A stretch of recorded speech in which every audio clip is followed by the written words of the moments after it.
going to say as of right now, and we are not race control. Joey and I, we're just two guys up here with microphones, right? So let's just call it what it is.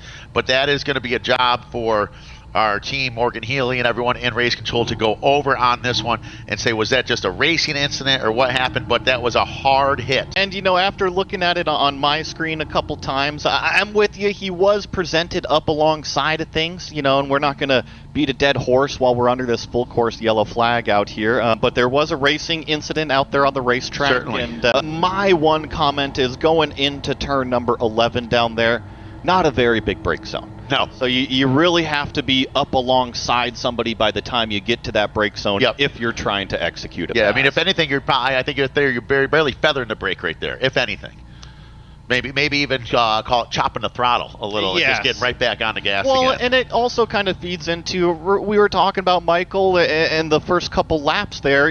He did kind of get muscled out of the way. And as a driver, you're trying to regain that track position. You're trying to reinstate that authority of, hey, I am faster, I do deserve this spot, and sometimes patience doesn't win out. Yeah, absolutely, and I understand it. I get it. I mean, anyone who has raced, we all understand that, sometimes patience it's a difficult thing to have out on course, especially when you have a race that starts off where you lose a couple of spots so quickly. Obviously you're not expecting that. You're expecting it to be the opposite. That's what's in your mindset, and then all of a sudden you find yourself more wound up than you'd like to be, and then it's hard to calm down from there. It is, if you're in the car and you got the helmet on, it's not easy to go woosah, woosah, and just relax a little bit. You just want to go, and that's what happens. And then it turned into no, as the two of them collided pretty heavy right there. And once again, I'm just speculating, but it looked the way they were. I believe everyone's safe. There's no harm done physically to anyone other than to the cars, so that's a wonderful thing. But that was a pretty big hit in between those two competitors, and that was the Wacy's and the Pali Motorsports car in TPC. As TPC and Michael Levitus is stuck down there in the marbles. He went in there all kinds of sideways, and it looks like he's out of the car. Yeah, it looks like he is. And you can see the skid marks going down into the gravel. You can just kind of see the natural trajectory of how that wreck happened. But while we're under full course yellow, the track workers will get this cleaned up. We'll get everything back going green flag as soon as possible. But it gives us a little bit of time to talk about the Mustang Cup Series and some of the uniqueness that we have here, because this is the Miles Cup race. We do have another race going on tomorrow. We do. But it's a completely separate championship. That's going to be the Parnelli Cup race. So it's two different championships, although we do see a lot of the same drivers in the same cars. There are some differences. There certainly are. And I'm hoping that we see another driver in that TPC car tomorrow, because that is a father-son team in the TPC Racing, with Michael Levitus driving it today. Tomorrow is to be Harris Levitus driving it. Both wonderful people, just some of the happiest people at the track. And they're one of the couple teams that split the driving duties, and one of them with Michael Levitus racing for the points, as Steve Luca does in the Miles Cup, and he'll be doing that all year. And Steve Luca's out there right now doing an excellent job and showing the world what he is capable of, and it's been quite impressive so far. And then tomorrow, for that TPC team, then it would be Harris, and hopefully they'll get that car back together. And Harris will be in there for the Parnelli Cup as of Parnelli Jones, the man, the myth, the legend of all forms of motorsports, so named after him, and that'll be happening tomorrow. And then that's when Steve Luca will hand over the drivers to his teammate, the keys to the car to his teammate, and that'll be happening tomorrow. So really cool stuff as far as that goes. And then we also have the Denton brothers. And so today is Steve Denton. And Steve and his brother, they are racing under the Capaldi racing team, and they are racing just a few stops this year for 2026 for the Mustang Cup USA Series. They're here obviously with us in Barber. We'll see them at VIR, meaning Virginia International Raceway, and we'll see them again at Road Atlanta. So they've picked 3 of their favorite tracks to do it. So it's pretty cool to be able to have one car, 2 drivers, sort of split the bill and go racing together and have fun. Then it gets less cool when the guy you're splitting it with wads her up and parks her in the marbles, but that's racing. It is racing, and thankfully this is a father-son combo, like you had said. So maybe a little bit more of a gentle conversation once it gets back to the paddock. But I don't know. It may not be. It might be the other way around where it's even more harsh. I'm not sure if I do or do not want to be a fly on the wall for that one. Yeah. But so we have the Miles Cup Championship. We've got the Parnelli Cup Championship. And then we also have a few classes here within the Mustang Cup USA. Right now, Logan Adams, our overall leader, is in that Dark Horse class. But we also have the Dark Horse Legends class, which is basically an age class. And then not out on the racetrack right now, but we also have the Classic class that was introduced here in 2026. Yeah, with the Classics, it's very cool. In the Classics, there's so many Ford cars over the years that have made, they're just incredible. And you've had a lot of experience in some of these cars, Joey, that are just, right now, there are not as many places to race them as there was years ago, right? The FR 500s, the 302Rs, the Boss cars, lots of them. Lots of cars that are nasty race cars, man, and they need a place to continue to be showcased and a place to go racing, and a lot of drivers and competitors that are looking for that. So for 2026 this year, we've launched that. We had some classic competitors, but now we had none this weekend in Barber. But coming up at Circuit of the Americas, which y'all know as COTA, in Austin, Texas, coming up here for our next stop, we're looking to have a good handful of classic cars down there as well. So also we'll be working to market that in conjunction with Mustang Week, which will be happening in Galveston, Texas, coming up here in just a couple of weeks, as we will be down there as well with the Capaldi race team and others, and Leif Johnson Ford as well, helping us out with that.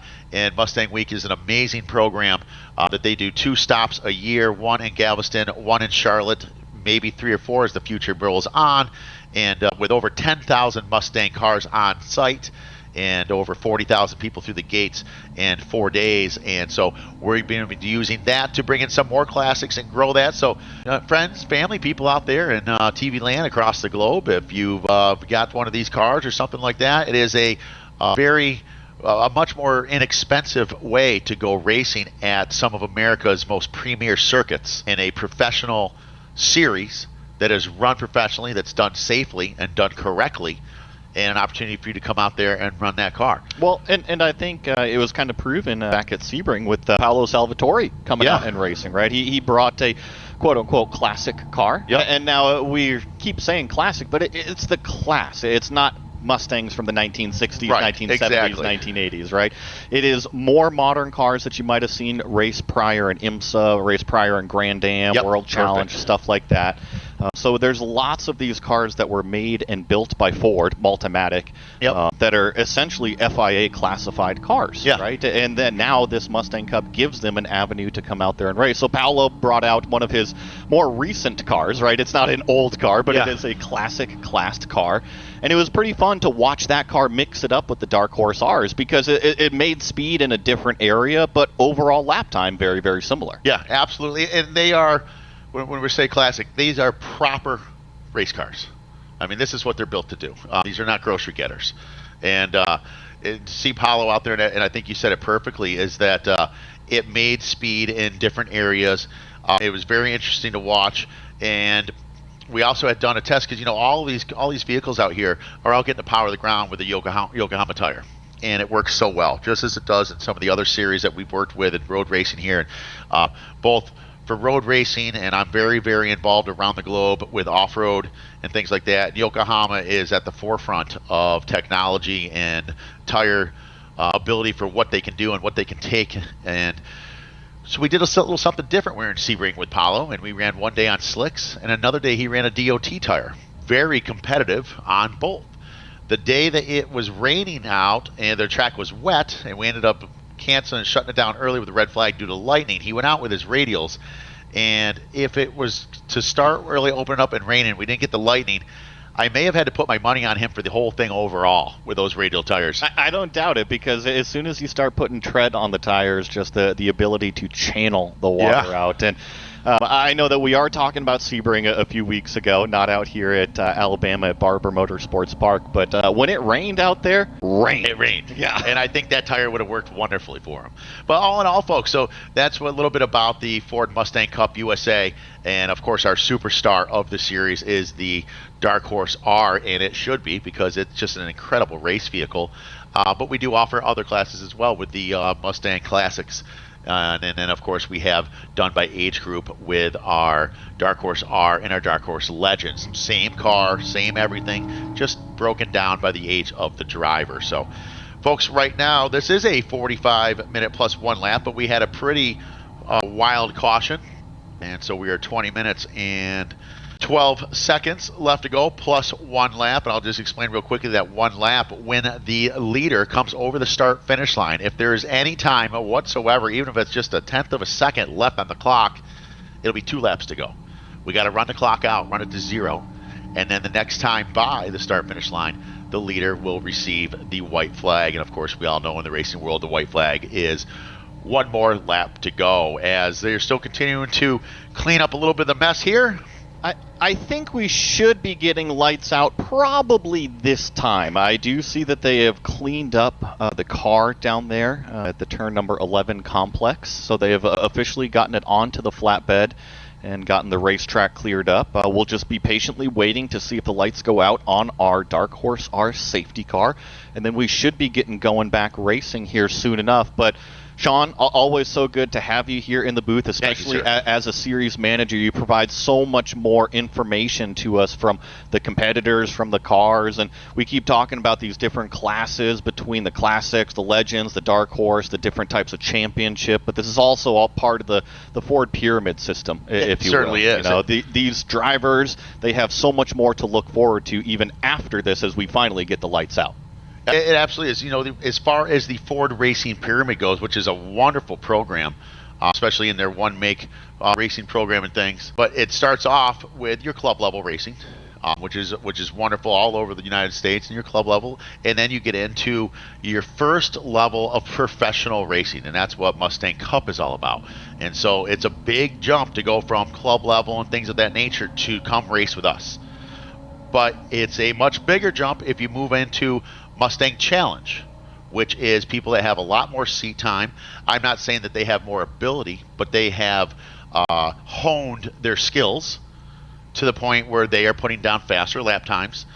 They understand how to get around the track and some of these circuits a little bit better. They've got more seat time, but and then it moves up from there. So the Ford Pyramid, it's very impressive what they do, and it's all about growing the sport, breeding young and old talent to become better, to move on up.